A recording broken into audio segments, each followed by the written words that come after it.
Mesdames, Messieurs, chers amis de JMTV+, bonjour, bonsoir. Vous êtes dans le bœuf politique. Nous sommes samedi 13 avril 2024 et nous avons l'honneur de recevoir une fois de plus le professeur Charlemagne Messanga Nyanding, qui est désormais président de quelque chose, mais vous allez le savoir dans quelques minutes. Sachez que vous pouvez suivre cette émission en direct sur le live de JMTV+, sur TikTok, mais vous la retrouverez sur jmtvplus.com dans quelques jours en plusieurs parties fractionnées, n'est-ce pas? Car avec le professeur Messanga Nyanding, c'est toujours un grand bœuf, et le bœuf, on s'amuse, mais cela ne nous empêche pas de donner des bonnes informations. Bonjour professeur. Bonjour monsieur Mwafo Jackie, comment allez-vous? Je vais très bien, et vous-même? Merci, je vous remercie pour cette invitation. Je serre toujours les mains, hein? Même ceux qui sont du RDPC sont mes frères. Oui. Le RDPC, c'est une machine qui disparaîtra un jour, bientôt même. Là. Donc oui, vous restez mes frères quand même. Oui, mais en tant que journaliste, ouais, je serre les mains. Vous savez que si j'ai de l'affection inébranlable pour le président Paul Biya, voilà. J'ai été exclu du RDPC. On va en parler, ne tuez pas mon conducteur. On va en parler, c'est pour lui. Je vous remercie. Parce que je ne voudrais pas que, à côté, ceux qui ont tenté de m'abattre politiquement aient l'impression que je viens sur votre plateau avec le label RDPC. Ah, vous venez en tant que biaïste, on l'a bien compris. Voilà. Et en tant que professeur des universités. D'accord. Bon, sur TikTok, là, ça réagit beaucoup. Chers amis, je ne pourrais pas vous prendre en direct car je suis en plateau. Et comme JMTV+ n'a pas d'argent, j'ai refusé toutes les corruptions politiques. Je n'ai pas d'argent pour embaucher une équipe qui fait un grand travail. Si vous m'en proposez, je prendrai. Mais si vous êtes homme politique, je refuserai de prendre. Comme je l'ai toujours fait. Vous le savez, vous en savez quelque chose. Oui. Alors, professeur Messanga Nyanding, avant de débuter les débats, je propose que nous ayons une minute de silence en mémoire de votre sœur Mireille Ebene Nyanding, décédée le 18 avril 2023. Nous sommes le 13 avril, dans 5 jours cela fera 1 an. Donc une minute de silence pour Mireille, s'il vous plaît.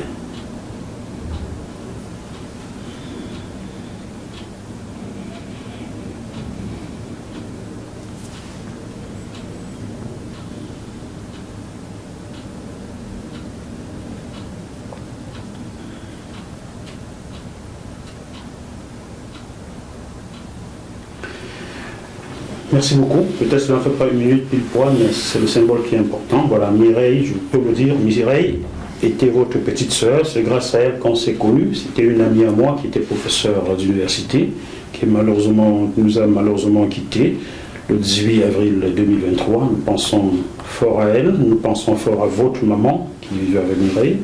Nous pensons fort aux enfants que Mireille a laissés, qui sont un peu à votre charge maintenant. Et je salue votre courage. Merci. Mireille était un pionnier dans ma vie publique et privée. Et je vous remercie parce que je ne m'attendais pas à cet acte de requiem. Requiem en latin qui veut dire de souvenir. D'ailleurs, dimanche 21, dans 8 jours, nous allons à sa paroisse de Bordeaux organiser une messe de requiem qui sera couronnée par un cocktail de convivialité. Merci beaucoup.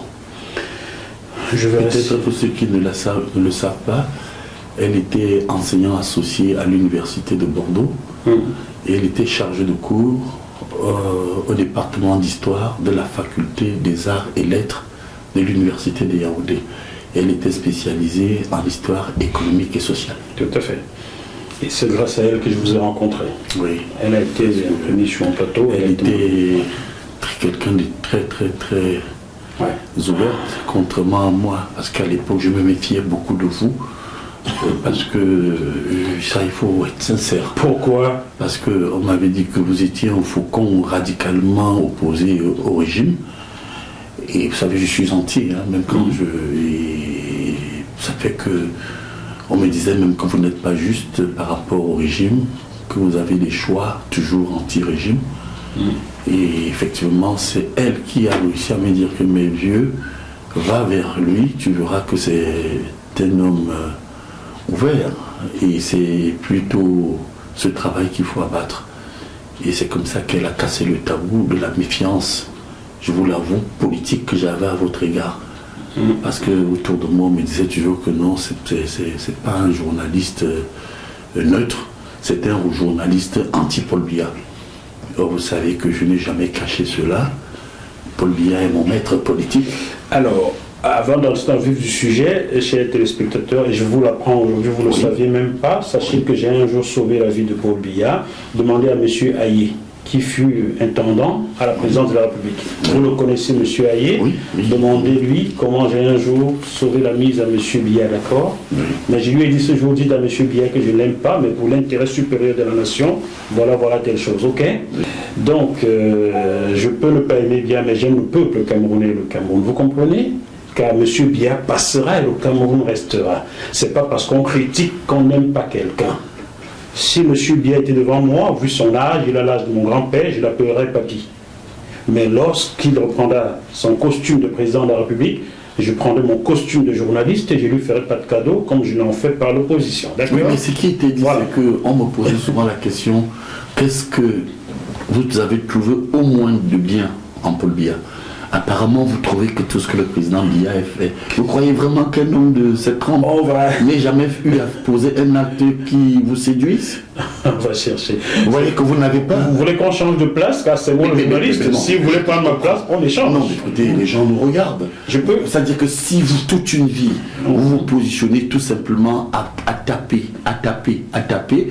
et vous voyez que spontanément, je vous ai dit, qu'est-ce que selon vous, Biya, président de la République du Cameroun, a moins posé? Bon, on va changer de place comme ça. Vous allez m'interviewer, je vous répondrai. Là-dessus, vous comprenez que la méfiance des uns et des autres à votre égard était fondée. Ben, qui s'en méfient, mais lorsqu'ils sont en exil, ils courent tous vers moi. Hein. Et ça va encore arriver. Hein. Beaucoup cherchaient des papiers déjà. Hein.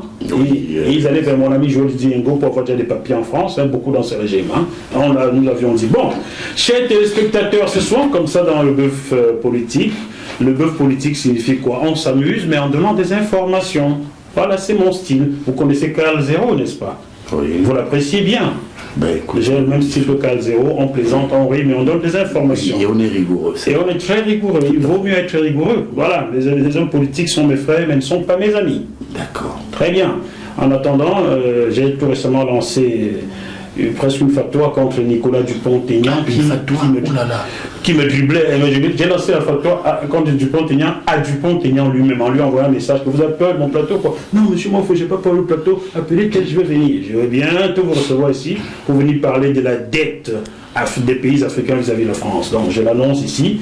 Je vais inviter Nicolas Dupont-Aignan pour venir me parler de cette dette. J'ai fait une chronique là-dessus ces jours-ci. Bon, pour revenir à vous, professeur Messanda Yamding, merci d'avoir une fois de plus choisi. Et c'est moi qui vous remercie. Choisi JMTV Plus pour faire votre presque rentrée politique. Cela faisait presque 6 mois, vous n'avez pas entendu. C'est vrai, oui.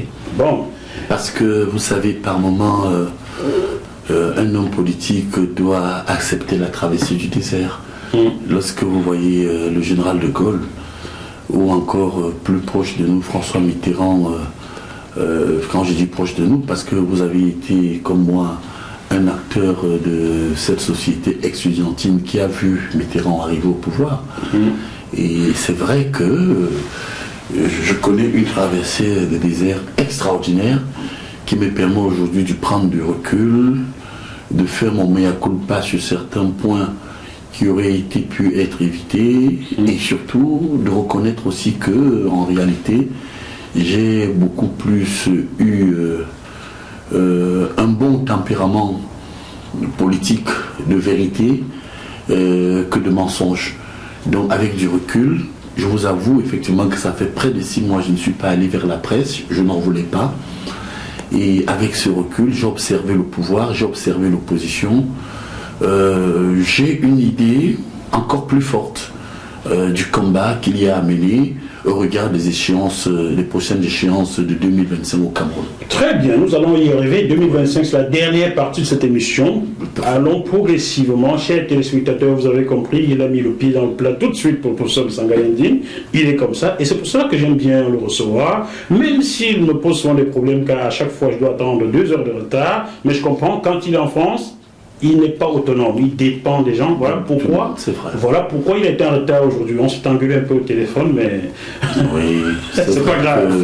C'est vrai qu'il y a eu, vous savez, l'homme a fabriqué la machine, Mais la machine a trahi l'homme. Tout à fait. J'ai le haut représentant de la chefferie de Yabassi, village Amero, qui devait, d'ailleurs il est là, m'amener ici. Malheureusement, très tôt le matin, Sa machine l'a lâché. sa voiture a lâché. Bon. Mais nous sommes là, je crois que c'est l'essentiel. Par respect pour vous, et surtout pour cette chaîne GMT-TV, qui, il faut le dire, est très appréciée à la fois par les hommes du pouvoir et les hommes de l'opposition. Bon, nous allons donc balayer l'actualité politique sur le continent. Tout ce qui est brûlant en ce moment est chuté sur les présidentielles au Cameroun dans 1 an et 6 mois. Bien, le hors-d'œuvre, c'est ce conflit ce conflit latent entre les fédérations sportives au Cameroun et le ministère des Sports. C'est lui qui en ce moment bat vraiment son plein. C'est la FECAFOOT dirigée par Samuel Eto'o et le ministère des Sports dirigé par M. Moulé Kombi, que vous connaissez très bien, qui a désormais nommé un sélectionneur, Marc Brice, pour les Lions Indomptables.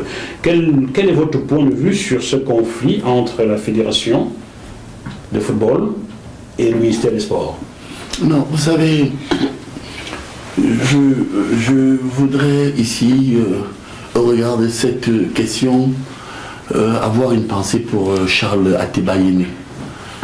Pourquoi? Parce que si aujourd'hui je suis seul à mener, je dirais, certains combats, la réalité est qu'au sein de l'appareil politique central, le RDPC, où j'ai, il faut le dire, pendant 12 ans, été quand même à l'instance qui dirige le parti, nommé par le chef de l'État, j'ai toujours posé et opposé à ce qui nous gouverne au sein de cet appareil politique et au sein de l'État la notion de discipline.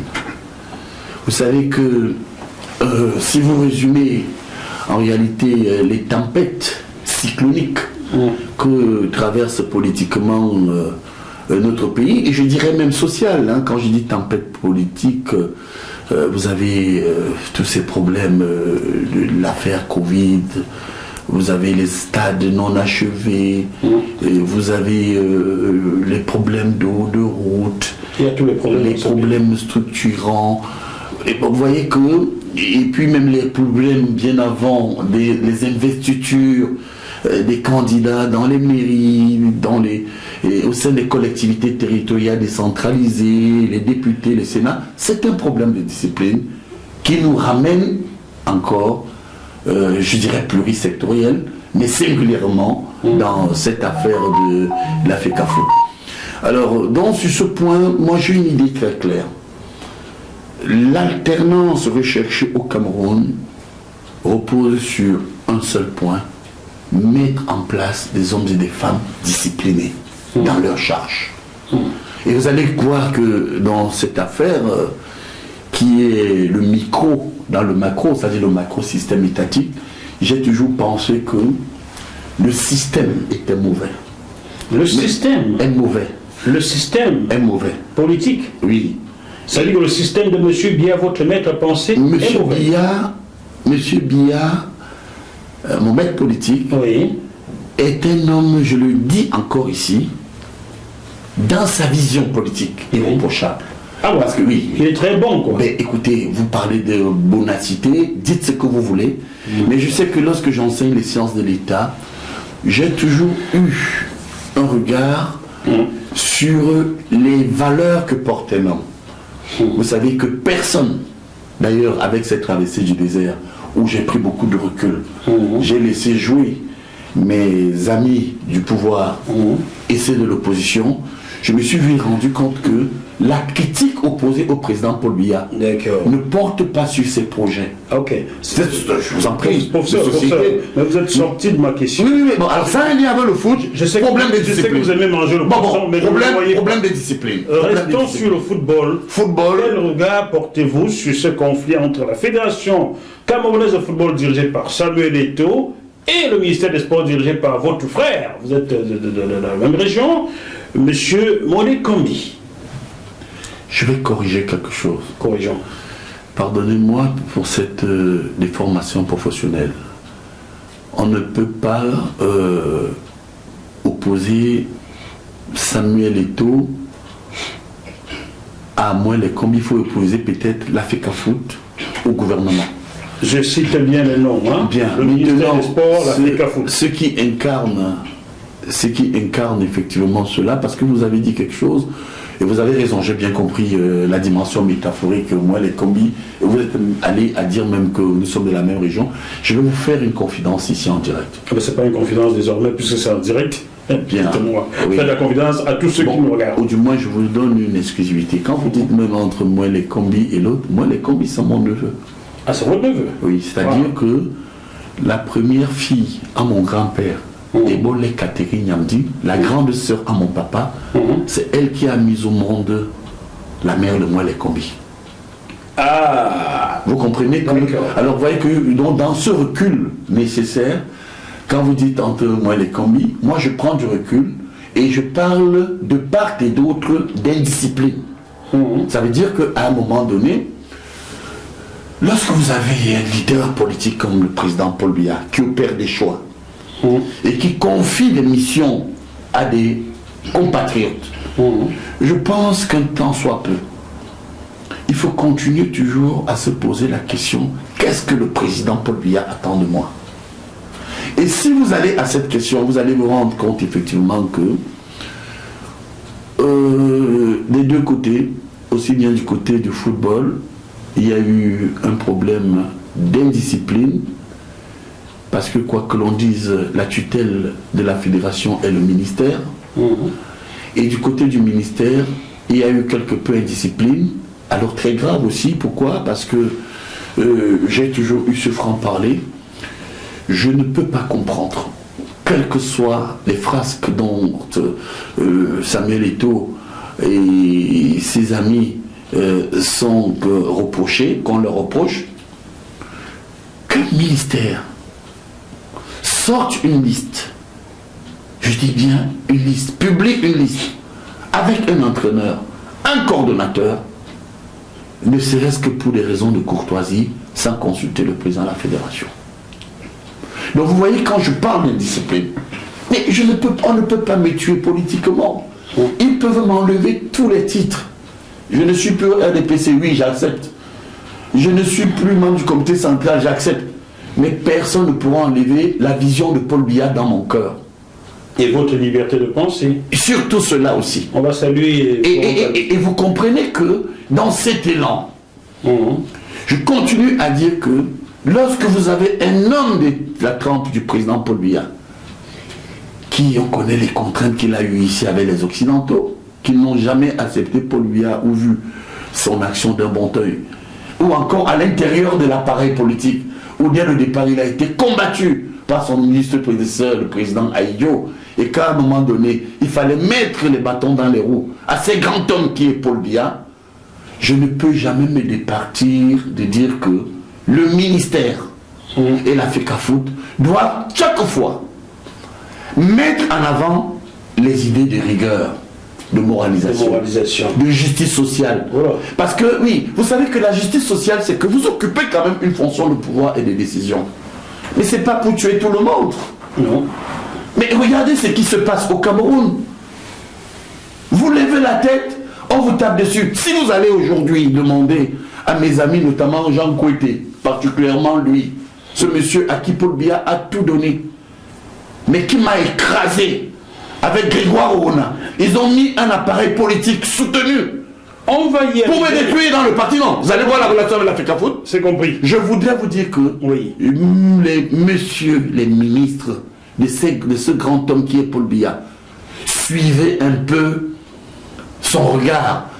Interrogez-vous sur les fondements du soutien que vous, et surtout nous qui étions là dès le départ, apportons à Paul Biya. Malheureusement, l'indiscipline a envahi la cité. Ah, toute la cité. Ah, bien entendu. Très bien. Voulez-vous boire un verre d'eau? Ça va. Bon, ça va très bien. Moi, je vous remercie.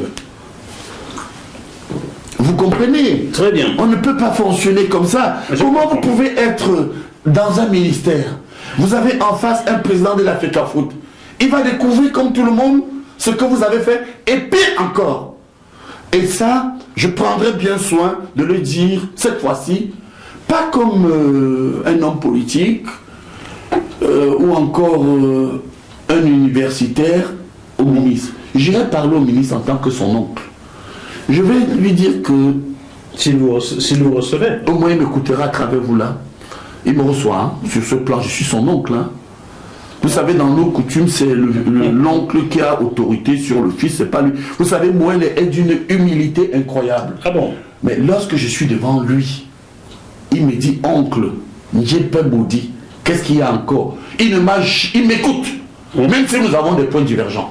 Très bien. Et je peux vous dire que, en tant qu'oncle maternel de Narcisse Moelle Kombi, je pense que sur certains points, il ne devait pas jouer au jeu de l'Africa Foot, qui consiste à affirmer l'hostilité. Mais lorsque je me suis rendu quand même compte, tenez, je vais chuter là-dessus, qu'un certain Balok, ennemi de Samuel Eto'o, un certain XC. Mais oui, puisque comment vous pouvez comprendre que ces gens recherchaient la sérénité? Non, écoutez, on est entre vous et moi, monsieur Moifou. Et les téléspectateurs qui vous nous suivent en direct sur TikTok. Fermons un peu les micros sur ce point. La promotion des individus étalée par l'Africa Foot apportait tout simplement la preuve que les nucléaires empoisonnés, très durs, étaient tournés vers Samuel Eto'o. Parce que vraiment, là encore, si on vient me dire que c'est un simple fait de hasard, je dis non, on ne peut pas vivre dans un pays où, lorsque vous avez une compétence, on veut vous détruire, on va prendre quelqu'un qui est proche de vous pour vous détruire. Mais c'est ce que votre maître politique fait au sommet de l'État. Oui, mais vous savez, vous apprends rien. À un moment donné, si vous allez lire, vous allez visiter le livre 7 de Platon, La République, parce que la République de Platon, République à la chose publique, c'est 14 livres, que Platon oppose à la société le respect des échelles de compétences. Je vais demander au police de me passer un livre, le premier livre sur le tas de livres, le tout premier, passez-le-moi s'il vous plaît. Vous pouvez me l'apporter. Vous comprenez? Il est tout nouveau. Merci beaucoup, représentant du chef traditionnel. Alors, chers téléspectateurs, je vous présente ce livre, Cameroun, le président Biya à l'école de Machiavel, qui vient d'être publié aux éditions L'Harmattan en France. L'auteur, c'est Julius César. Je ne vais pas donner son nom de famille, parce qu'on va dire, non, voilà, Paul Biya à Cameroun, le président Biya à l'école de Machiavel. Donc, il procède de la même façon que Moelle Kombi pour écraser... La République n'a pas besoin de règlement de compte. Vous savez aujourd'hui, parce que vous voulez par exemple éliminer, disons, Pierre pour habiller Paul, ça ne nous a amené nulle part 40 ans après. Quand je dis 40 ans, je prends pour point de repère l'arrivée du président Paul Biya au pouvoir. Je crois que le Cameroun, dans sa transformation, et ça il faut le dire chaque jour, chaque fois que je vais opérer une sortie, le Cameroun a besoin de gens responsables, des compétences, des gens qui aiment leur pays, des gens qui pensent qu'on peut le construire avec des valeurs. Mais alors aujourd'hui, malheureusement, si les valeurs prônées par le président Paul Biya sont plus que jamais d'actualité pour un Cameroun futur, fort, et qui peut être encore plus fort, moi je crois qu'il ne faut pas oublier dans le contenu, et je dirais même le contenant, il ne faut pas oublier cette dimension qui consiste à mettre en place des valeurs. Et vous savez, les contenteurs du président Paul Biya, ce que je leur reproche, avec cette traversée du désert, vous savez, je me suis assis dans un coin, j'ai dit, mais mon Dieu, qu'est-ce qu'ils vont proposer? Avec du recul nécessaire. Je me suis malheureusement rendu compte que tous ceux qui veulent et qui se sentent opposés à Paul Biya depuis 40 ans, c'est le même disque rayé, il doit partir. Ils ne sont même pas capables de s'organiser. On va y arriver, on parlait de football. Restons dans le football. C'est un lien. Il adore. Bon, on va faire quelque chose. Je vous en prie. On ne prononce plus le nom président Biya dans cette rubrique. Ce que je vais mourir. On parle de football, vous parlez de Paul Biya. Attendez. Non, je vous assure, sauf si vous voulez... Vous allez mourir? Oui, c'est-à-dire... Donc j'appelle le médecin? Vous savez, dans ma vie, oui, j'ai des gens, des hommes qui ont beaucoup compté dans ma vie et qui m'ont influencé.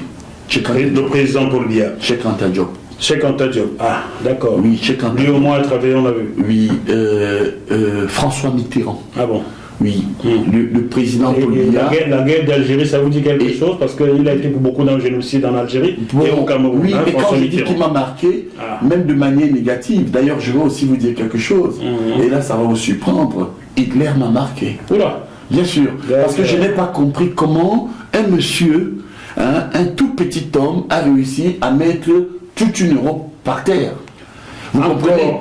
Donc ça veut dire que dans le jeu, vous n'êtes pas marqué par certains individus dans le monde parce qu'ils sont trop forts ou trop mauvais, mais parce que leur comportement parfois admirable ou sauvage, comme au Cameroun, on a quelques comportements horribles. L'équipe de handball féminine du Cameroun qui devait partir pour un tournoi qualificatif pour les Jeux Olympiques de Paris 2024 n'a pas pu obtenir des visas à l'ambassade d'Allemagne et est disqualifiée. C'est l'Angleterre qui la remplace. Encore dans le tournoi. Dans le tournoi. Pas dans la qualification. Dans le tournoi. Ouais. C'est grâce à ce tournoi qu'on se qualifie pour les Jeux Olympiques. C'est ça. Donc si le Cameroun n'y est pas, c'est terminé les Jeux Olympiques. Vous avez raison. Mais j'ai bien raison. Oui, et je déplore d'ailleurs. Soyons sérieux, je ne suis pas que journaliste politique, j'ai couvert 4 Coupes d'Afrique des Nations déjà. Oui. Et pour les grands médias, s'il vous plaît, Vox Africa, que j'ai ouvert avec la CAN au Ghana. Et mes émissions étaient rediffusées sur Canal 2 au Cameroun, sur 2STV au Sénégal, sur Eurosport France. Ensuite, j'ai couvert la CAN en Afrique du Sud pour Orange France et bien d'autres médias en Algérie. Pardon, je sais de quoi je parle. Votre notoriété journalistique, M. Manfo, ne souffre d'aucune contestation. Ne devrait pas souffrir, mais ça souffre quand même. Voilà. Oui, écoutons. Donc maintenant, le Cameroun est disqualifié. Oui. Qu'est-ce qui n'a pas marché? Qui a péché dans ce cas-ci, selon vous? Mais on revient sur ce que j'appelle souvent dans mes sorties politiques les questions de la faillite de la gouvernance. Oui, vous savez, vous avez beau aimer tel ou tel leader politique, à un moment donné, on vous attend dans la pratique. Et regardez ce que, et dès le départ, vous allez voir, et je parie, d'ailleurs, tous les téléspectateurs qui nous suivent verront que toutes les crises et les projections, les analyses prospectives que nous allons effectuer ici vont toujours nous ramener sur le point focal que j'ai appelé l'indiscipline. L'indiscipline. Mais là encore, c'est un problème d'indiscipline. Vous savez, l'indiscipline entraîne quoi? On veut comprendre. L'indiscipline entraîne quoi? La contestation.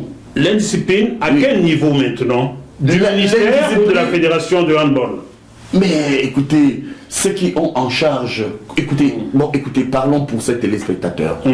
Pourquoi cette équipe ne s'est pas envolée pour la Hongrie? Oui. Parce qu'il y avait un délai prescrit pour établir les visas. Qui aurait dû demander ces visas-là? Mais écoutez, établissons la chaîne des responsabilités. Mais écoutez, quand vous êtes dans un océan de merde, comme c'est le cas aujourd'hui, dans plusieurs secteurs au Cameroun, vous croyez que ça vaut même encore la peine lorsqu'on sait qu'on n'a pas l'eau, on sait qu'il n'y a pas d'énergie, on sait qu'il y a du vol, on sait qu'il n'y a pas de stade pour Paul Biya, on sait qu'il y a. Vous croyez vraiment que cette affaire banale devrait encore même meubler 2 secondes de notre plateau aujourd'hui? C'est que les Camerounais qui nous regardent, tous reconnaissent que le Cameroun est descendu très bas. Très bien. Tout simplement parce que les valeurs. Alors, tout ce que nous avons dit, les gens ne respectent pas. Cher professeur. Personne ne respecte ça. Cher professeur, si vous tirez trop la fronde, on passera 10 heures sur cette émission.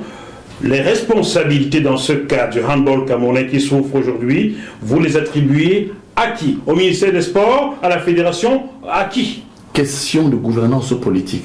Et vous savez que c'est le ministère. Donc vous allez voir que... Est-ce le ministère? Vous confirmez? Ben écoutez, moi je crois qu'il y a d'abord quand même la fédération, qui est une structure de translation, c'est-à-dire médiane entre l'action qui doit s'opérer et le ministère. Moi j'attends quand même qu'on cesse aussi d'accuser toujours les autres. Quand vous allez à la tête d'une fédération, c'est une microstructure qui est comme un micro-État qui est souverain. C'est facile quand même, dans ce cas, de venir dire que c'est le ministère. Alors qu'il y a un président de la Fédération camerounaise de handball qui a d'ailleurs combattu et sommé le magistrat parce qu'il voulait y être. Qu'est-ce qu'ils attendaient pour envoyer des visas? Très bien.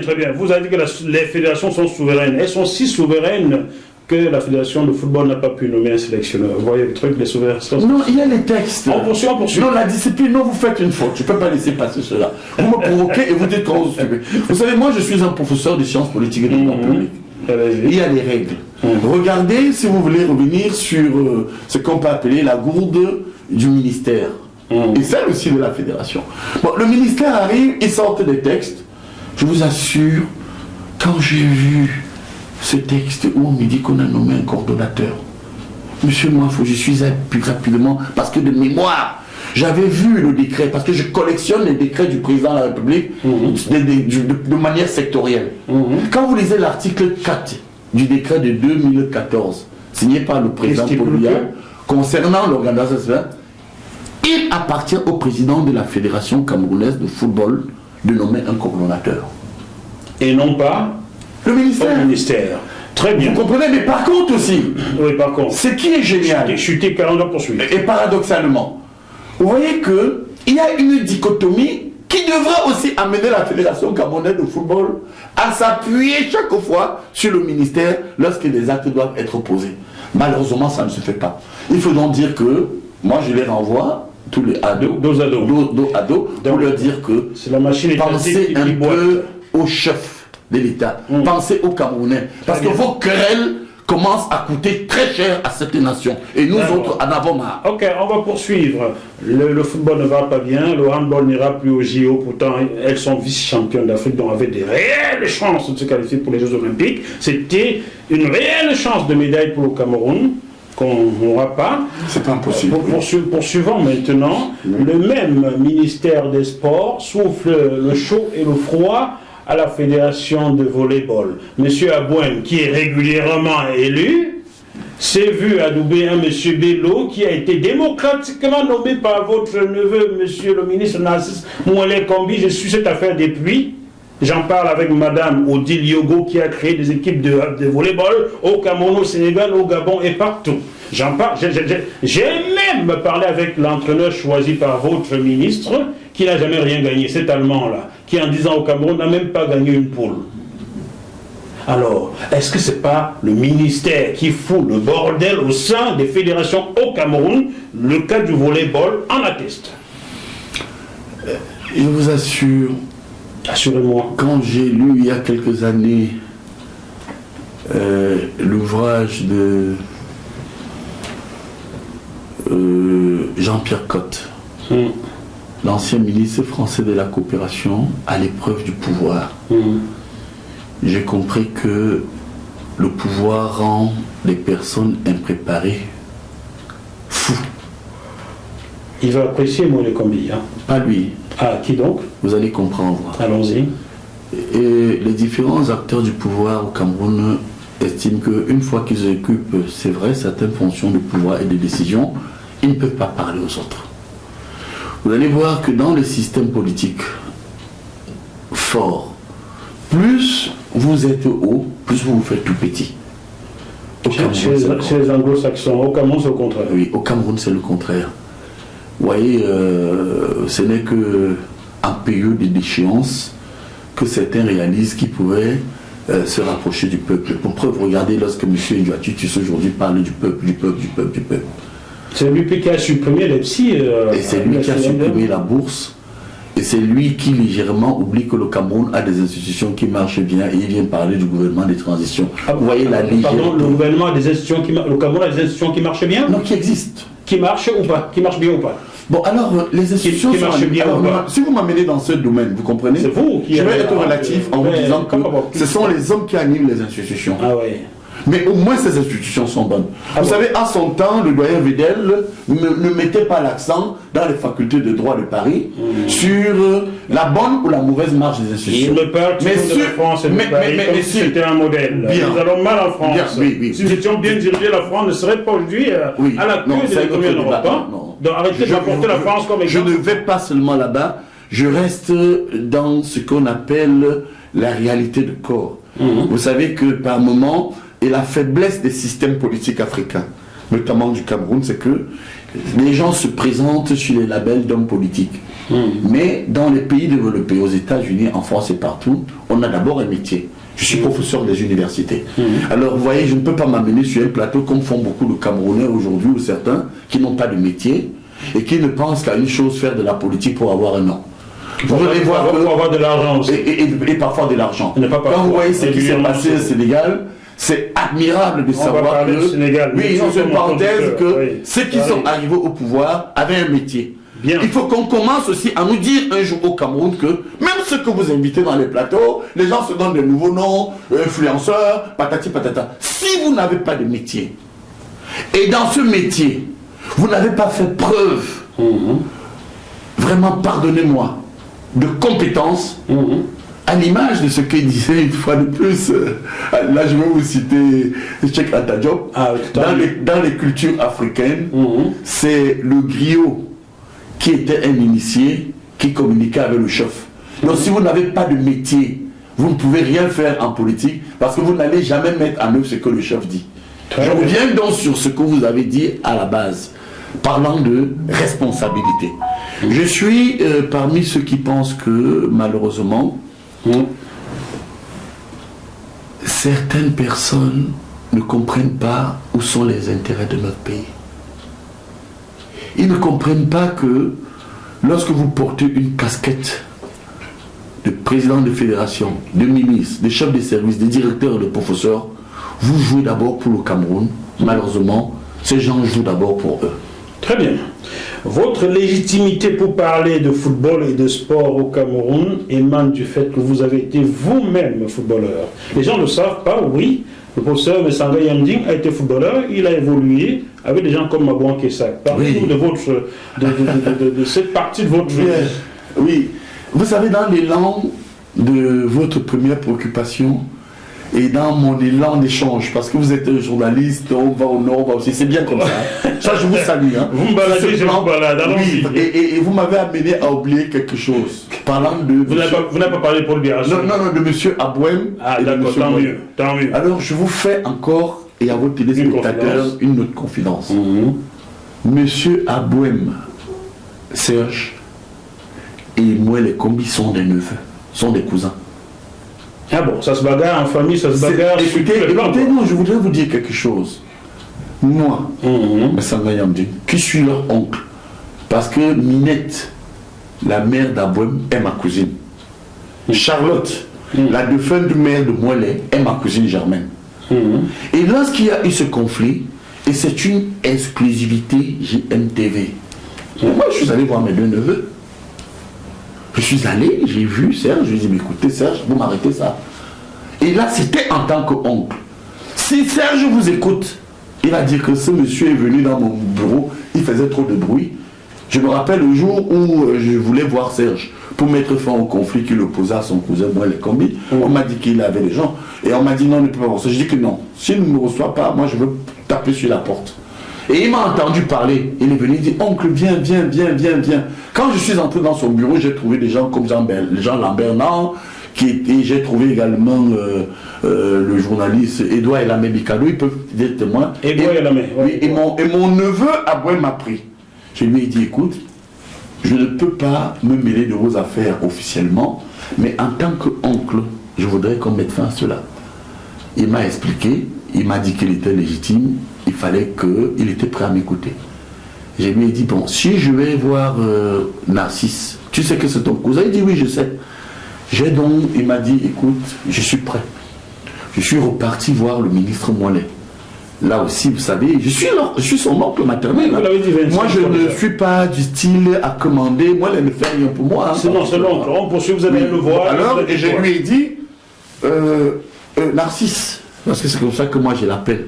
Il me dit, oncle, est-ce que tu sais que votre affaire, la jeune, la famille, parce que nous sommes les Bonabékés, voilà les Bonabékés ici, tous, voilà les oncles de Narcisse. Et d'abord aussi, hein. D'accord. Ce n'est pas vrai, collègue. Nous sommes ici, hein. Là, collègue. Nous sommes en plateau. Non, je vous dis que voilà leurs oncles. Oui, ceux qui sont en coulisses, on les voit pas. Donc. Oui. Bon, alors, je lui ai dit que ça me gêne.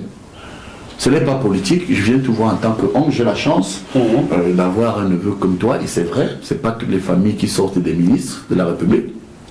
Il faut m'arrêter cette affaire. Alors, moi, en retour, m'a dit, écoute, oncle, ton action est louable, mais va demander à mon cousin Abouem s'il m'avait informé de ce qu'il était candidat. Il ne me l'a jamais dit. Maintenant que le conflit est arrivé, ils sont entrés dans une dynamique de légitimité.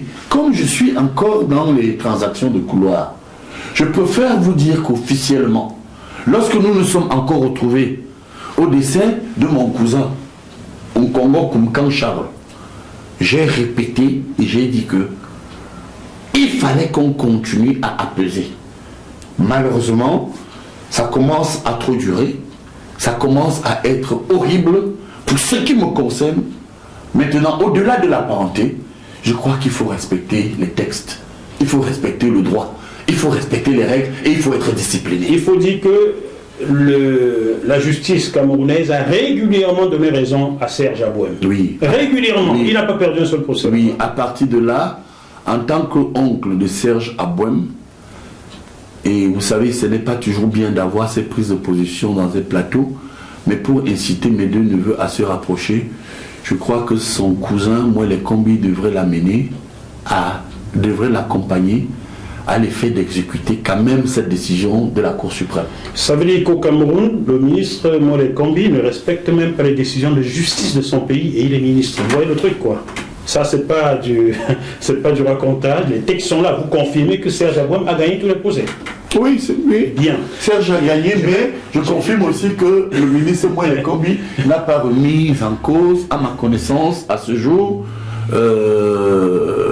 n'a pas remis en cause cette décision. Alors, cher la sagesse recommande que, en fait, la réalité recommande que messieurs, je mets au pluriel, Moël Kombi, mon neveu, et Abouem, fassent preuve de sagesse. Je vais vous ajouter, chers téléspectateurs, que selon les textes de la Fédération internationale de volleyball, c'est au président de la fédération que revient le droit d'organiser de nouvelles élections. Donc, M. Moël Kombi n'aurait jamais dû organiser des élections à la fédération de volleyball au Cameroun. C'est Serge Abouem qui a la légitimité de le faire. Et je ne comprends pas ce que vient faire dedans le président du comité olympique, M. Kalkaba Malboum. Vous comprenez pourquoi vos amis du RDPC et vos anciens amis du RDPC n'aiment pas venir à des émissions. Parce qu'ils ne peuvent pas répondre à mes questions. Il manque d'arguments. Parce que là, M. Kalkaba Malboum, qu'est-ce qu'il fait dans cette affaire du volleyball camerounais? C'est quoi son rôle là-dedans? Vous me rappelez une vieille conversation que j'ai eue dans les coulisses avec le ministre Grégoire Ouna, à qui je rappelais qu'il n'était pas capable de venir ici. Ici sur GMTV+. Oui, sur GMTV+. Vous lui avez dit cela? Mais bien sûr. Ah, d'accord. Nous étions Hilton. Et je peux vous dire que le problème de l'État aujourd'hui, c'est que le président de la République est entouré des félins qui ont mangé sa vision. Des gens qui, en réalité, veulent qu'il sorte par la petite porte. Je vous assure, monsieur Moafo, lorsque vous évoquez l'apparition d'un tiers, disons impartial, le président du comité olympique, M. Kalkaba Malboum. Mais écoutez, qu'est-ce qu'il vient faire dans une affaire où on a tout simplement besoin d'appliquer la loi? Qu'est-ce qu'il vient faire là-dedans? Vous comprenez? Je pense qu'au Cameroun, il manque à ce système des hommes de crise, des hommes matures, des gens désintéressés, des gens capables de savoir où se trouve l'intérêt de l'État. Malheureusement, ils ne sont plus dans cette vision. Et vous allez voir que dans une certaine historicité, lorsque l'État, pourquoi je le dis? Parce que je veux aussi vous parler des perversions de la démocratie. L'État nommait les présidents des fédérations, football, hand et autres. Il y avait une dimension statocentrée qui rendait l'État fort. Et là, vous voyez comment l'Occident tient l'Afrique. C'est-à-dire qu'au moment où en France, le président de la fédération peut être balayé par le gouvernement, on l'a vu récemment. Ou par un tweet de Kylian Mbappé. Oui, ou par un tweet de Kylian Mbappé. Votre fils. On l'a vu, oui, nous l'avons vu récemment avec Noël Le Graët. On a vu le ministre débarquer, la FIFA n'est pas intervenue. Mais chez nous, on nous dit encore que si vous bougez, la FIFA vous déstabilise. Oui, ça ressemble un peu à ce que nous vivons avec la CPI, la Cour pénale internationale, où on a créé un marché pour les Africains, pour la destruction des hommes politiques africains. Bien. Mais alors, il appartient aux Africains de faire preuve de sagesse. Vous savez, dans nos coutumes, du point de vue anthropologie, quand vous visitez un peu l'antériorité de la civilisation nègre de Cheikh Anta Diop, il nous montre que les sociétés africaines sont hiérarchisées. À l'idée de venir nous dire que ce sont des sociétés acéphales, sans tête, c'est faux. Allez chez un Bamileke, vous lui demandez qui est ce qu'on appelle le faux. Allez chez un Ewondo, vous demandez à un Ewondo ce qu'on appelle le Kukuma. Allez chez un Bamoun, vous demandez ce qu'on appelle le Inji. Vous allez voir que nous avons des codes. Attendez, il y a des codes qui sont violés. Il faut que je conduise ce débat parce que là nous sommes que dans la première partie et nous avons épuisé 1 heure de temps.